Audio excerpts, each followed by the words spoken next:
In the early 80s, the Soviet Union was led by septuagenarians.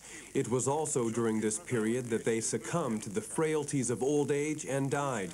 General Secretary Leonid Brezhnev, who was head of state for 18 years, died in November 1982. His successor, Yuri Andropov, survived only 15 months, dying in February 1984. The next General Secretary, Konstantin Chernyenko, held power for only 13 months and passed away in March the next year. In less than 2.5 years, the Kremlin had sent off 3 leaders. Then in March 1985, the Soviet Union elected Mikhail Gorbachev as the new party chief. His appointment opened a new phase for the Soviet Union. Gorbachev came into power appearing to understand that the Soviet economy had come to a standstill. The gap between Soviet and Western European productivity and technology had widened tremendously.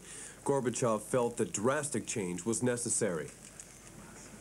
In February 1986, at the 27th Party Congress, a new lineup of leaders was announced. The old generation had been replaced, and the strategy for economic recovery was mapped out. Wages soon saw improvement, and so too the lives of the people.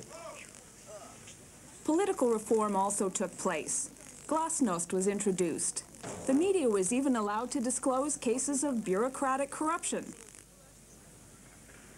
Boris Yeltsin was forced to resign from office for criticizing what he felt was the slow pace of reforms, but he was allowed to keep his Politburo seat. In the Baltic states, calls for independence grew louder, and the first formal split in the ruling Soviet party came when Lithuanian communists voted to set up a party independent from Moscow. Under Gorbachev, the Soviet Union no longer interfered in the internal affairs of the Warsaw Pact nations. He's allowed communism to take on a new face. Eastern Europe has interpreted that to mean that economic reforms and social and political policies are now open to discussion. And that's brought about much of the change that we've seen in Eastern Europe recently. The changes in communism haven't taken place only in Eastern Europe. The world's largest communist nation has also undergone a period of remarkable change.